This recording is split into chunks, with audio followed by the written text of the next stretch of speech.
ಹೊಣಸೂರಲ್ಲಿ ಚಿನ್ನ ದೋಚಿದವರನ್ನ ಸುಮ್ಮನೆ ಬಿಡಲ್ಲ. ದರೋಡೆಕೋರರನ್ನ ಹಿಡಿಯೋದಕ್ಕೆ ಕ್ರಮವನ್ನ ತೆಗೆದುಕೊಂಡಿದ್ದೇವೆ. ಆದಷ್ಟು ಬೇಗ ಅವರನ್ನ ಹಿಡಿಯುವ ವಿಶ್ವಾಸವಿದೆ ಅಂತ ಹೇಳಿ ಬೆಂಗಳೂರಿನಲ್ಲಿ ಗೃಹ ಸಚಿವ ಡಾಕ್ಟರ್ ಜಿ ಪರಮೇಶ್ವರ್ ಹೇಳಿಕೆಯನ್ನ ಕೊಟ್ಟಿದ್ದಾರೆ. ಈ 5 ಮಂದಿ ದರೋಡೆಕೋರರು ಯಾವ ರೀತಿಯಾಗಿ ಚಿನ್ನವನ್ನ ದರೋಡೆ ಮಾಡಿಕೊಂಡು ಎಸ್ಕೇಪ್ ಆಗಿದ್ದಾರಲ್ಲ, ಆ ವಿಚಾರಕ್ಕೆ ಸಂಬಂಧಪಟ್ಟಂತೆ ಗೃಹ ಸಚಿವರು ರಿಯಾಕ್ಟ್ ಮಾಡಿದ್ದಾರೆ. ಈಗಾಗಲೇ 5 ತಂಡಗಳ ರಚನೆ ಆಗಿದೆ. ಅವರನ್ನ ಪಕ್ಕಾ ಪ್ಲಾನ್ ಮಾಡಿ ಹಿಡಿಯುವಂತಹ ಕೆಲಸಗಳು ಆಗ್ತಾ ಇದೆ ಅಂತ ಹೇಳಿ ರಿಯಾಕ್ಟ್ ಮಾಡಿದ್ದಾರೆ.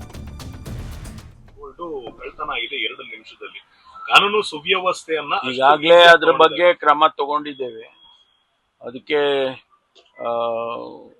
ನನಗೆ ವಿಶ್ವಾಸ ಇದೆ, ಅವ್ರನ್ನ ಹಿಡಿತಾರೆ.